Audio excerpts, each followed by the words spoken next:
జగన్ ఇంతవరకు తన పని తను చేసుకుంటూ పోయాడు.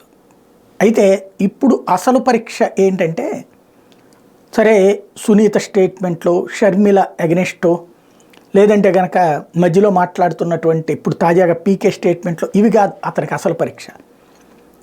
భారతీయ జనతా పార్టీకి సంబంధించిన సీట్ల ఎంపిక వ్యవహారం పూర్తయిపోయింది. 175కి ముగ్గురు పేర్లు, 25కి ముగ్గురు పేర్లు. తెలుగుదేశం జనసేనలతో పొత్తు పెట్టుకుంటే ఎవరిని పెట్టాలి, పెట్టుకోకపోతే ఎవరిని పెట్టాలి అన్నటువంటి కాన్సెప్ట్ కూడా ప్రిపేర్ అయిపోయింది. ఈ లిస్టు అధిష్టానం దగ్గరికి వెళ్ళిపోయింది. వాళ్ళు తేల్చేసి పొత్తు అక్కర్లేదు అనుకుంటే జగన్కి ఒకంత ఊరట, వాళ్ళు పొత్తు పెట్టుకుంటే జగన్కి ఒకంత పరీక్ష. ఎందుకంటే ఇప్పుడు దాకా ఉన్నటువంటిది తెలుగుదేశం జనసేన పొత్తు ఓ రకంగా మంచి టెంపర్ క్రియేట్ చేసింది. కానీ ఎప్పుడైతే గౌరవప్రదమైన స్థానాలని చెప్పి 24 అన్నారో అక్కడ ఆ టెంపర్లో ఓ పావు వంతు నీరసపడ్డారు.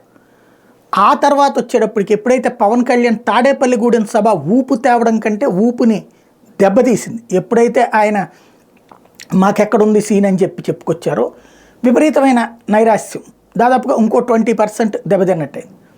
అలాంటి సిచ్యుయేషన్లో బీజేపీ వస్తే మళ్ళీ ఊపు వస్తుంది తెలుగుదేశం జనసేన కూటమికి.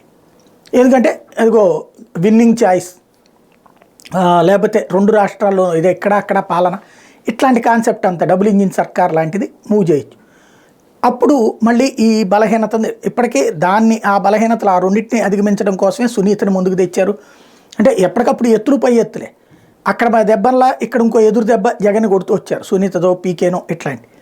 ఇప్పుడు నెక్స్ట్ స్టెప్ అనేటువంటిది బీజేపీ మీద ఆధారపడింది జగన్కి సంబంధించినటువంటి అంశం.